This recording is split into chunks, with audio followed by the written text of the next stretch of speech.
All right, we're back here with the Around the League podcast. I'm your host, Cody. I've actually got a special guest here jumping on, going to be helping us out with some betting content, something we add to the network for quite a while. JT, how's it going, man? It's good, man. I'm happy to be here. I've been looking forward to this ever since we talked about it a couple of days. So glad we're making it happen.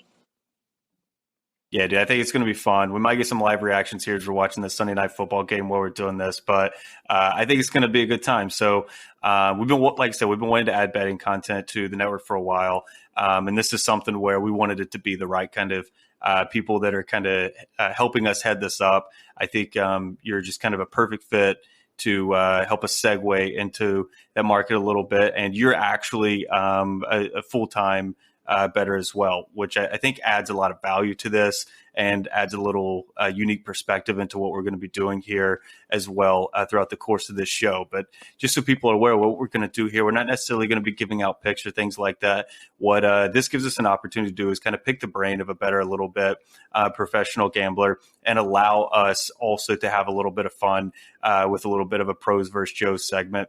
But first, we're going to kick it off with a couple things because we want to hear JT's best bet of the day. We're here on a Sunday night recording this. We've had a full slate of games ahead of us. So I want to hear, JT, I want to hear your best bet, and then I want to hear your bad beat of the day. Yeah, for sure. So week 4 was a losing week. I played mostly, yeah, just about all props this week. I don't mess around with too many sides and totals as those markets are a lot tougher to beat. Perhaps I was on the Elijah Moore overs today, and I think I grabbed a 42.5 and a 43.5, and he had both those in the first half. So always nice to have a sweat-free win. On the losing side, I lost a lot of props today. One that was actually close was I had Josh Allen over 37.5 pass attempts. He had 22 at half. They're down 2 scores. I mean, I'm like, this is money. This is over. And he ended up only having 14 passing attempts in the second half in a game that they were trailing the whole game. And the bad beat came when the last drive, they had 1st and 15. I needed like 2 or 3 completions. He had an incompletion. Perfect. I need 2 more. Nope. Roughing the passer. Automatic first down. Now they're in field goal territory. Ice the clock. Miss it by like 1.5 completions. So that was a tough one. And he did have that. What he had to have about 70 yards rushing. I think he ended up running the ball 8 or 9 times for like 70 yards and a touchdown. So I think that puts a little salt in the wound there. But it's crazy how things can break different ways, especially with them trailing. I know I talk a lot from a DFS side, and even on our podcast, just like pass rate over expectation. And the Bills are always top 3 in that metric. And so that's kind of an interesting bet there. One I would personally expect to hit, especially given the game environment, injuries on the Ravens secondary. But I appreciate you sharing some of that there. I think it's going to be fun just to kind of hear this move forward, kind of hear the type of bets and everything that you're on, especially from a player prop standpoint. But I do want to make sure people understand too, like this is, we're talking betting here. Like JT said, these are very efficient markets that we're dealing with, especially when you're talking about spreads and money lines.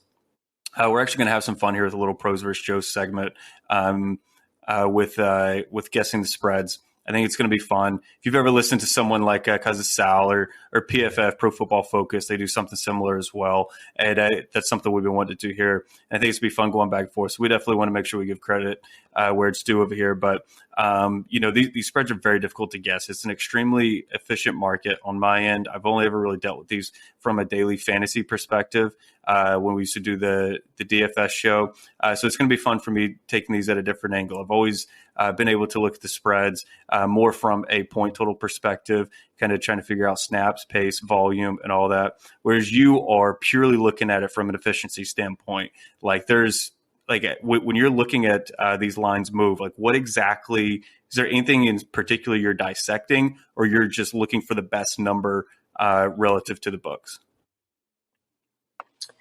Yeah, I mean, I find it entertaining to watch these lines move, but I'm Mm-hmm. disciplined in my betting, and I know that these sides and totals are really hard to beat. So I'm really not going to bet them unless I see something just way off market, crossing a key number where, every book Hmm. is -2.5, and I see a 3.5 somewhere, crossing those key numbers like a field goal or a touchdown or such.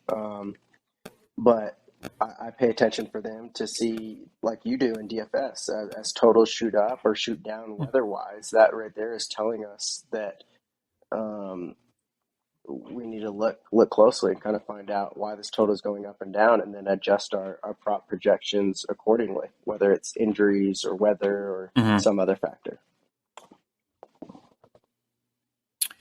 Yeah, and when you say key numbers, are you looking at? So my understanding is key number has always been three. So when something's moving from like 2.5 to 3.5, that's a massive move. Whereas 4.5 to 5.5 is really not that big of a move. Yeah, that's exactly right. 2.5 to 3.5 is the biggest move. I don't know the exact number, but you're going to have anywhere from like 8 to 12% of games land on that number. Like, for example, the Bills game today. The Bills were favored by 3. They won by right by 3. So if early bettors were able, this wasn't the case. It opened 3. It wasn't 2.5, but sometimes an early bettor will get that 2.5, and that's the difference between a win and a push, which, you only are trying to hit, 52, 53% to be a profitable bettor. So every win counts. But you're exactly right. 5 is a very unimportant number. 6.5 to 7.5, massive swing. Um, so yeah, Mhm. you're right on the money with that analysis right there. And without further ado, let's go ahead and get into it, man. So we're going to run through these matchups. We're just going to start with Thursday night football, start with the island games, go all the way through Monday night football. Going to give off the matchup, and we're going to alternate going first. And we're guessing the lines here. We're guessing where the line's going to be set. I've got Fanduel Sportsbook pulled up here. So after we guess, I will look at the line itself. So we're blind guessing here. And then FanDuel Sportsbook will go off of that. So whoever gets closest to the line gets a point. JT and I are actually going to track these moving forward. And if anyone hits the nail on the head and gets the line exactly right, then they get 2 points. So I think this is going to be a fun segment, man. With that said, we're going to go ahead and get into the first one.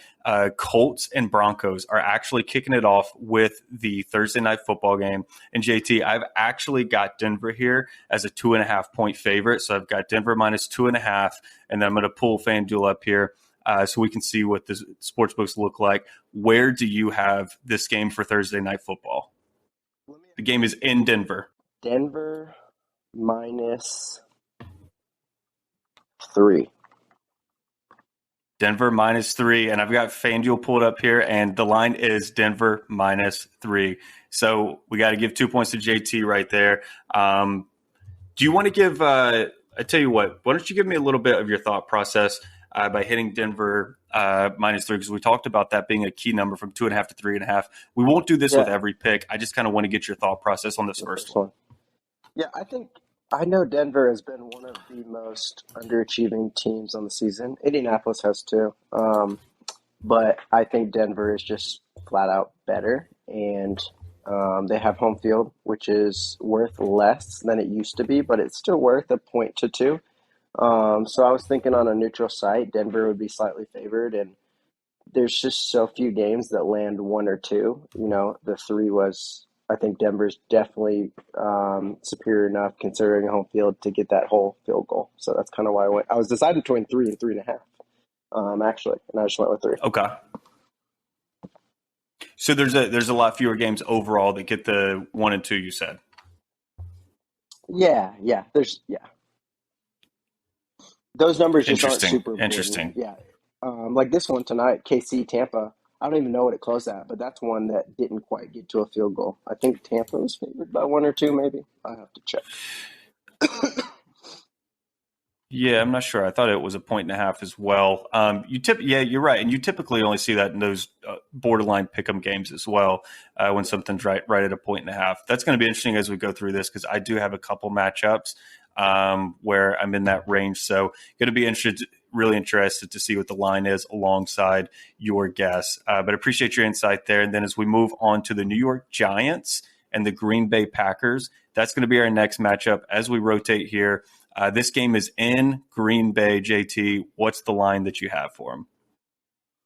Man, Green Bay coming off a really poor performance. I'm going to go Green Bay -6. Seems like a lot of points. What did you Green have for Bay this one? minus. I actually have Green Bay -7.5 for this one. Okay. And Daniel Jones did sprain his ankle today, so I don't know if he's going to be out. Oh, But the line is I didn't currently even see sitting. that. Okay. I said, and I had, like I said, writing these down ahead of time. I kind of thought through that. I was like, Daniel Jones did go out. Maybe they're going to project that in, and the line is actually 7.5. Great guess. Okay. Yeah, that's yeah, yeah. Daniel Jones is definitely worth a point or a point and a half, I would think. Okay, so 2-2. Nice. 2-2 right there.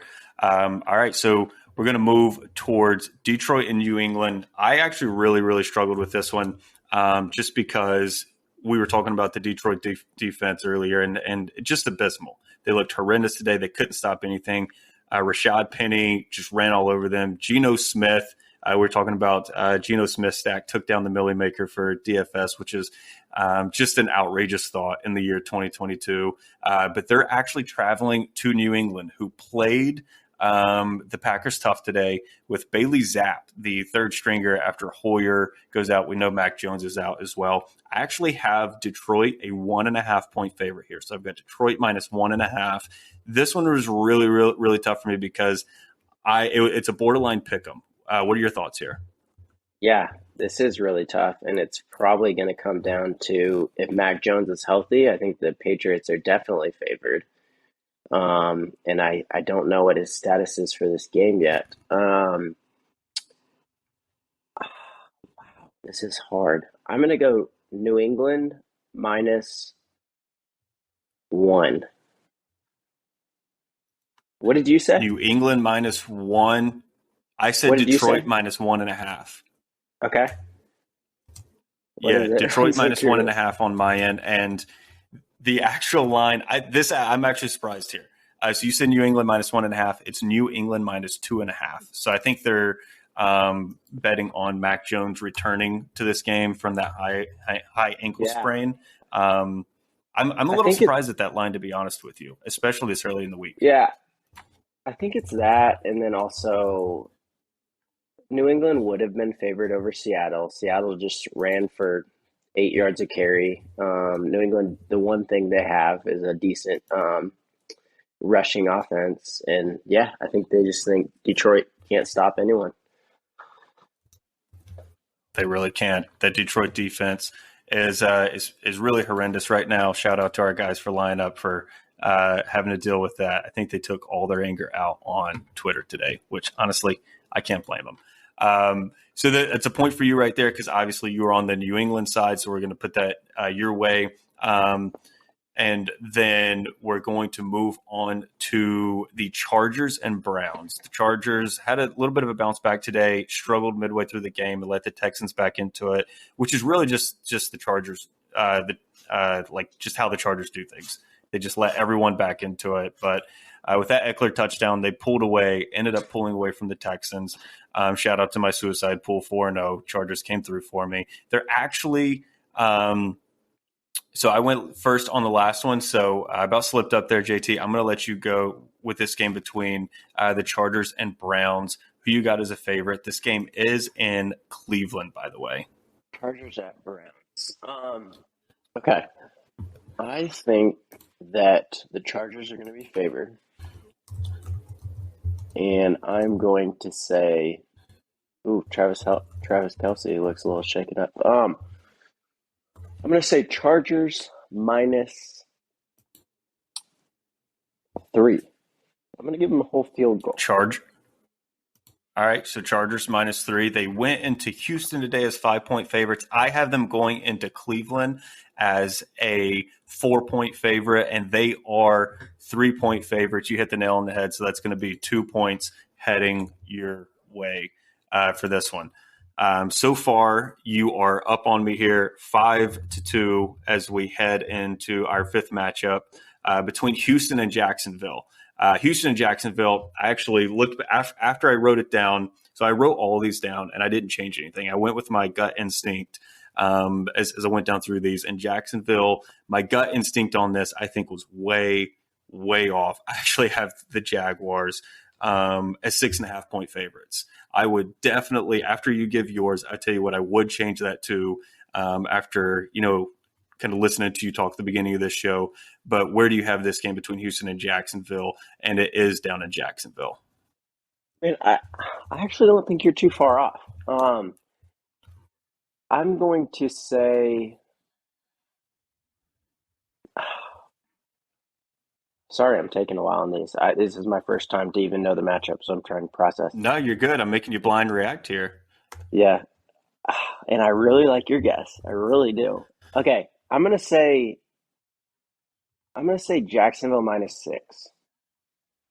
Jacksonville -6. Let's see what we got. Okay, so maybe I wasn't too outrageous here. After hearing your opening, kind of picking your brain a little bit to kick off the show, I was like, should I have had this closer to 3.5? And so between Houston and Jacksonville here, as I stall to scroll and find this game, the line is Jacksonville -7. Jacksonville -7. That's a big number, but Trevor Lawrence and the Jaguars, they've looked really good to date. I know that weather today in Philly was just egregious, but they were down 8, had the ball with a chance to do something there at the end of the game. I believe Trevor Lawrence got strip sacked though, but Jags are 7-point favorites. So you came in here with you said -6, so it's going to be a point my way, kind of trying to pull in to 5-3, kind of make this a little bit of a contest here. All right, so now we got Atlanta and Tampa Bay. Atlanta is heading down to Tampa Bay. We got the Sunday night game on here. And so as we're watching the Tampa Bay Buccaneers, where do you project this line to sit? I'm going to go with Tampa Bay -7.5. Okay, Tampa Bay -7.5. I've got them. Tampa Bay. I'll go. Yeah, I think I'm a little you low. can change it. Go for it. Let's just bump it up. Let's just bump it up to 8. Let's bump it up to 8. All right, so let's go 8. So you've got Tampa Bay as 8-point favorites. I have them as 7-point favorites. I believe this is the first pick where we've both given an even number as well. Watch it fall 7.5. A whole number. Down. I know, right? A whole number, not an even number. My mistake there. And then let's see what we got between Tampa Bay and Atlanta. It's possible it's off the board right now because this game's going on. It's off the board. It should be okay. We'll look at that one after. If it's close, we'll look at some other sites and go with some other sites for that. I have 8. You have 7. Let's move on to the next one. Yep. All right. So Pittsburgh Buffalo. I've got Buffalo as a 9.5-point favorite here over the Steelers. The Steelers Jets game. Before we so we're about to pick a couple back-to-back matchups that involve the Steelers and Jets. The Jets came away with a win today against the Steelers. Kenny Pickett got in the game. That was just overall an ugly game. I know you love sports in general. I mean, before you give me your thoughts on this line, can you just tell me what you thought about that Pittsburgh Jets game? I didn't see much of it. I'm scrolling through box scores, tracking my props, and I saw his 2010 Pittsburgh, and I was like, okay. And then next thing I know, red zone comes on, and the Jets have the ball with a chance to take the lead. And then I saw Pickett was 10 for 13 with 3 picks. So I saw some stat on Twitter that he's the first quarterback ever. It's the most attempts without an incompletion, I guess, if you will. That's not the word because obviously an interception is an incompletion. But yeah, that's interesting because I don't know. I don't think Trubisky has been the reason they've been losing, but I also didn't watch the game. So I thought it was a little early to go with Pickett. Yeah, it did feel like it was just a smidge early. as well, although Rob and I actually talked last week. I expected Pickett to be in there by week 6 or 7. So I can't say Yeah. I'm too stunned. I think they just were tired of the bottleneck on that offense. Finally got to see George Pickens get going a little bit after he got in there. But, I mean, Yeah, he he had didn't a look good good. game. I didn't think he was good at all. No, and that's the thing. Pickett, I don't think Pickett looked good. With Trubisky, you just have such a low floor, and if Pickett is, you used what round pick did they take him with? They took him right there in the 20s. I think it was mid Okay, 20s. yeah, he was a first round pick. Yeah, so you got to see what he has at some point. Okay, you said nine and a Mm-hmm. half. This game's in Buffalo. This game is in Buffalo, correct? And I've got him Okay, at 9.5. I'm gonna go. Yeah, I'm gonna go all the way to. I'm gonna go to 10, and I'm pretty confident I got this one. I'll be surprised if it's not 10, but I'm gonna go 10 just to have that security that I get everything over. Am I Well, you do wrong? win, but you're not that close. No, Okay, you're not wrong. is You it beat like me on is this one, it but it's 13? 13.5. Okay, yeah, okay. Yeah, That's I yeah. went with 10. I was like, I That's know it's got huge. to be at least 2 scores. Yeah, I put 9.5 in, and I felt like I was a little too low, but I was like, I don't know. Maybe we'll That see was that an push up advantage that towards I got to 10, go 10, after. 11. That was an advantage that I got to go after you on that one. So I'll go first on this next one. All right, sounds good. So Miami and New York, up there in the Meadowlands. Where do you see this one coming in? Miami at And you got New to think about York. Tua too. Yeah, good point. I'm Huh. Okay, so I'm gonna give Miami like a 1 point downgrade. I think just with the questionable status. I'm gonna go with Miami minus 4.5. I might You be a got little Miami low. We'll minus see. 4.5 for this one. I actually have, and I'm thinking Tua is out this week just Okay. based off of how ugly that was and the reaction we've kind of gotten. I've got Miami minus 3.5 for this one. So you Okay. said minus 4.5. I've got Miami minus 3.5 for this game next week, and the line is Miami minus 3. Okay. Interesting. So, Yeah, that right there yep. makes So me we're gonna think go. Tua is probably doubtful. I like Miami. I like Miami in this one.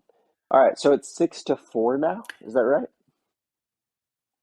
6-4, pending that Atlanta Tampa Bay one. I may pull up the Vegas Insider consensus and see if they have something later on in the show. But for right now, we got Chicago and Minnesota. This game in Minnesota.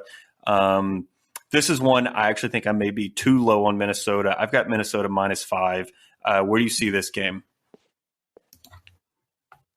Yeah, I'm gonna go Minnesota minus. I'm gonna go Minnesota minus 6 here. All right, so you got Minnesota minus 6. I've got Minnesota minus 5. I do think that 6 range is going to be closer, and it is because Minnesota is currently a 7-point favorite playing against the Bears, and that really does make sense. I mean, the Bears, they look abysmal. We've hated on the Bears a ton on this show, and we have nothing personal against them. It's just that organization is just an absolute mess. For them to be 2-1 is truly fluky. You got any thoughts on Justin Fields? Just It's funny you ask because f- one of my good friends was like super high on him coming out of the draft, and I was not. And I just send him pictures of his box score every week. Like, I mean, the attempts, it's just an absolute joke. I don't know how you lose. What a play by Mahomes. Oh my gosh. Um, yeah, Fields is terrible. Like, I don't, they lost by 17 last week and he had like 12 passing attempts. He's just not it. And I think they should draft a quarterback next year. I think they're going to have to do something. They look really, really bad. I think one of his yardage totals today was like 141. Yeah, I mean, he got it over was that. like any in the 140s range. Yeah. I saw like 144, 147s, but it's like the lowest I've ever seen. Yeah, and when you start getting in that range, like again, one of the reasons we like to look at the lines is to infer information, and that's telling us a couple things. Justin Fields is not good. The Bears are not good. The coaching staff is terrible. I think it tells us all three of those things. I still have a little hope out for Fields just because I think if he got with the right staff, maybe they could do something, but I'm not a truther by any means there.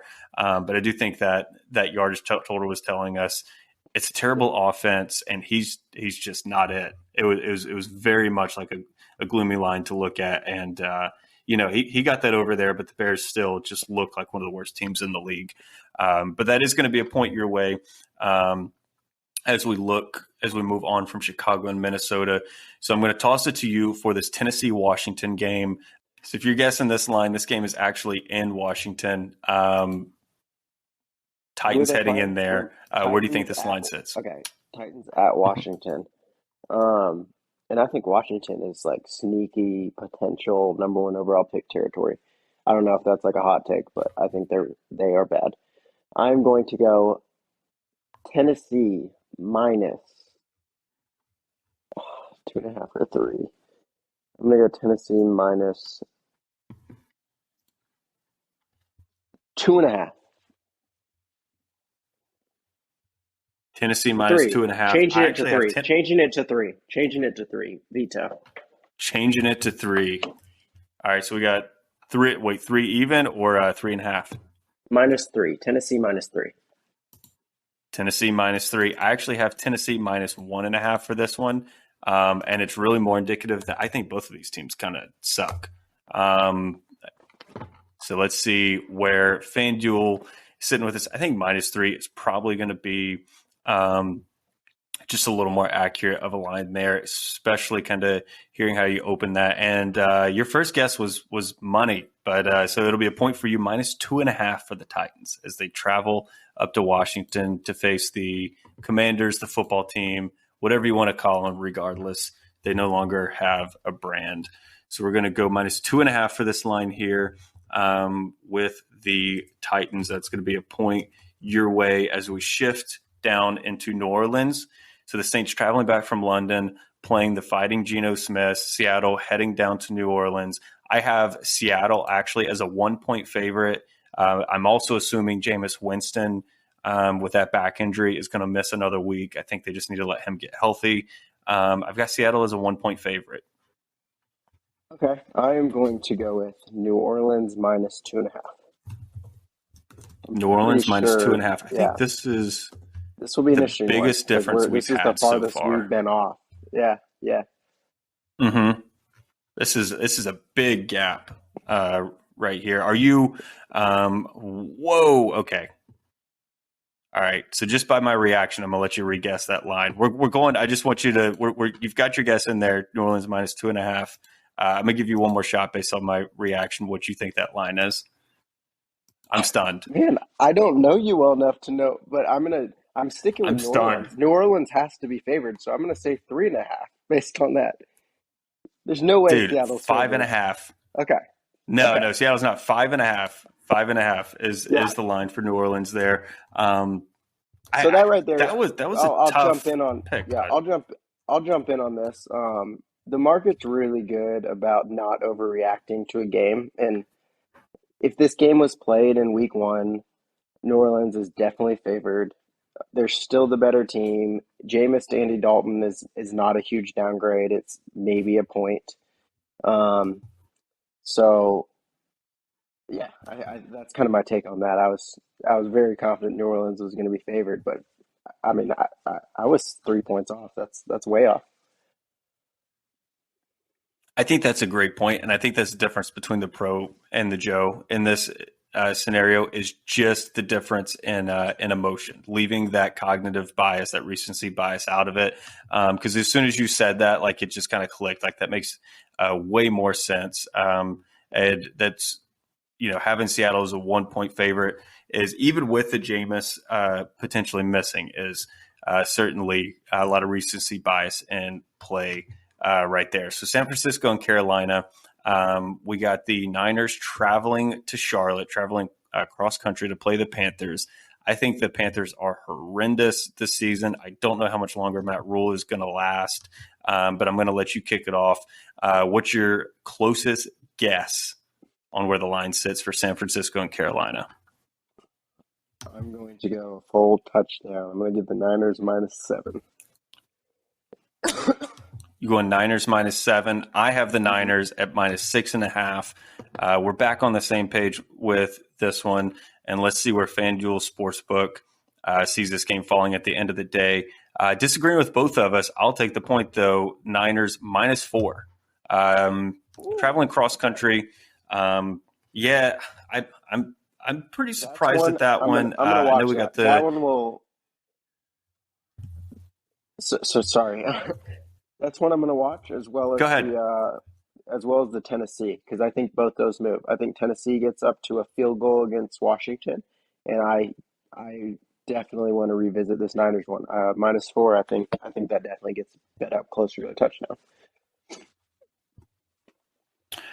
I think it does too. I guess the market's looking at this being a short week for San Francisco, coming off the Monday night game and then traveling cross country for what is potentially a 1 o'clock start time. Let's see.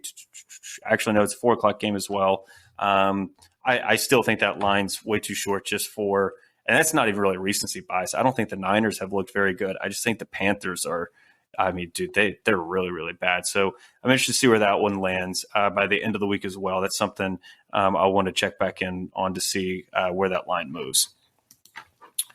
All right, Philly and Arizona. The Eagles are traveling over to Arizona to play the Cardinals.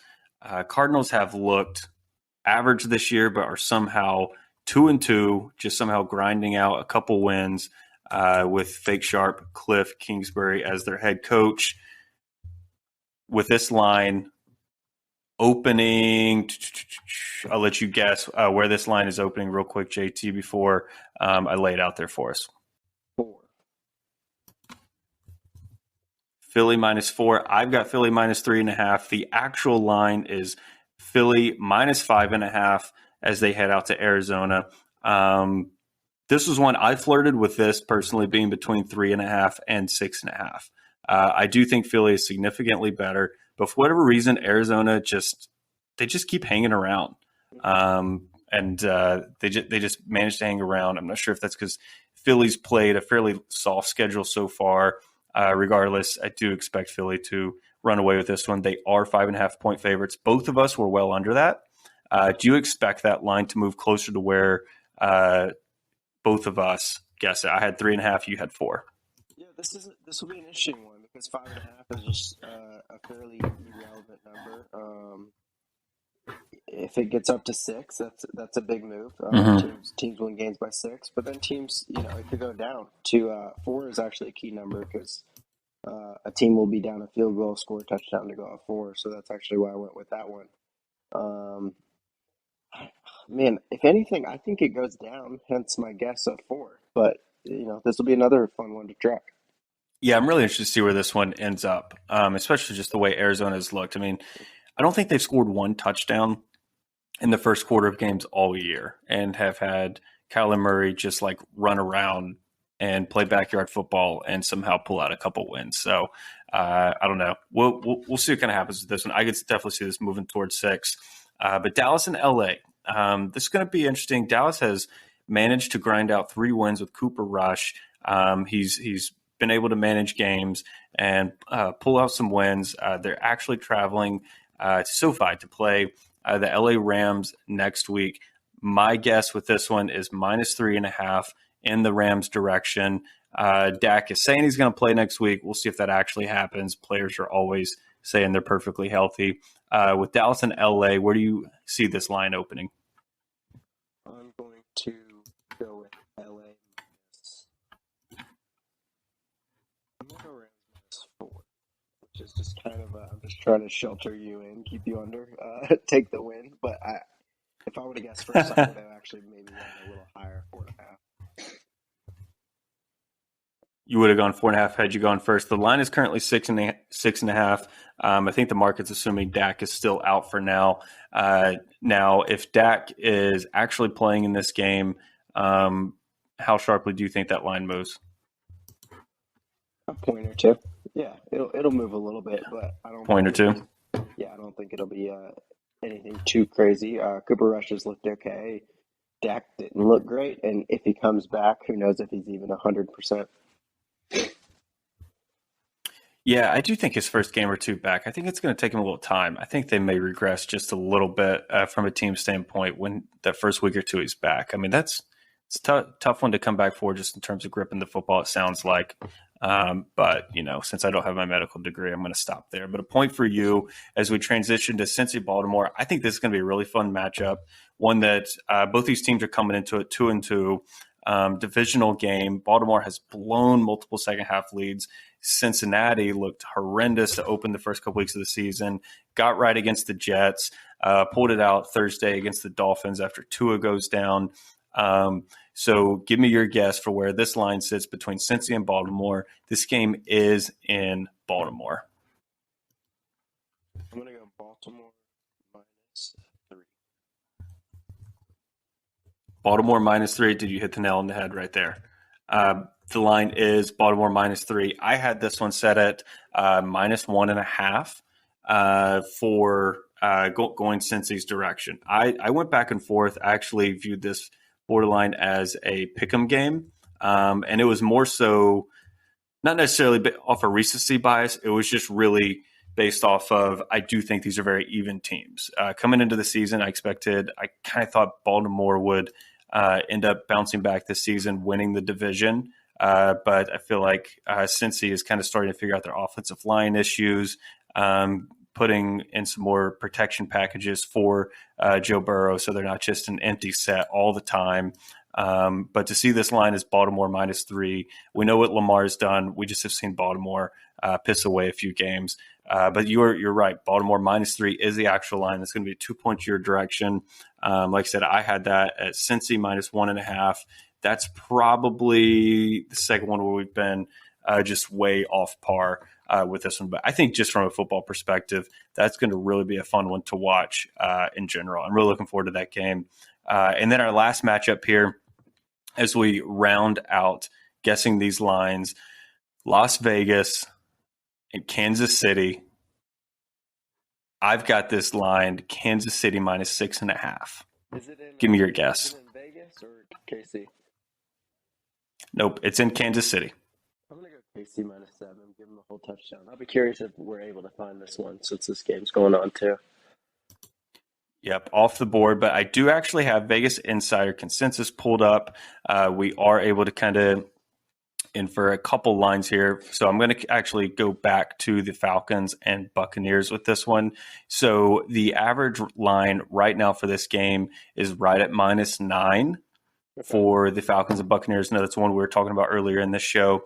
And you had them at -8, and I had them at -7. So we're kind of the average line is sitting right there at -9. I see a lot of 8s, 8.5s, and then I do see a 10.5 as well, which is, Wow. That's pretty aggressive line. Someone's really sticking out there. You got 1 10.5, several 8.5s, and a couple 8s. And then as we transition down to Kansas City and Las Vegas, where I had them at -6.5, and you said -7, correct?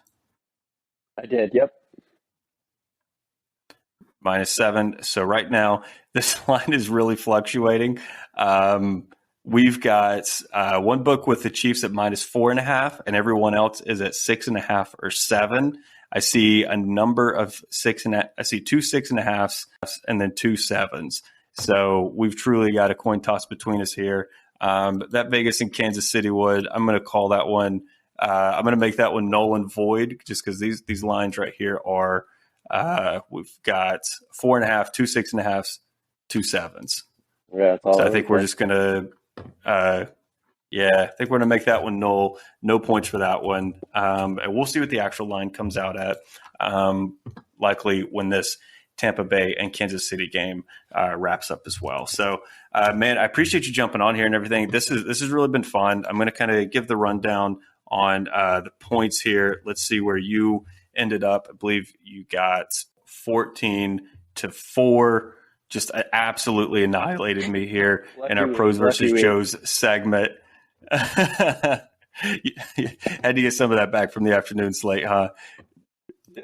But yeah, dude, JT, this has been fun. I'm looking forward to kind of getting some feedback from our audience and everything on this. Look forward to doing this moving forward. I think we'll kind of be able to pick up some steam and everything. We obviously wanted to open the show, kind of letting people know what we're going to be doing. Spend a couple of minutes just educating on your background, just a smidge, and what our approach and everything is on this, and kind of what we want people to take away. Again, we want to have some fun with this, but we also want to be able to provide a little bit of information on what the market's looking like.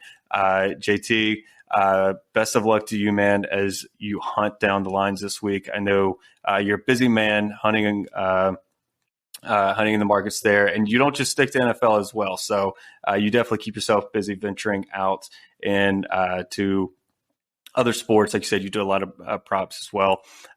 So looking forward to seeing how things turned out for you next week. And I really appreciate you jumping on here, man. Yeah, absolutely, man. That was a fun first segment, and I look forward to doing it next week. Thanks, man.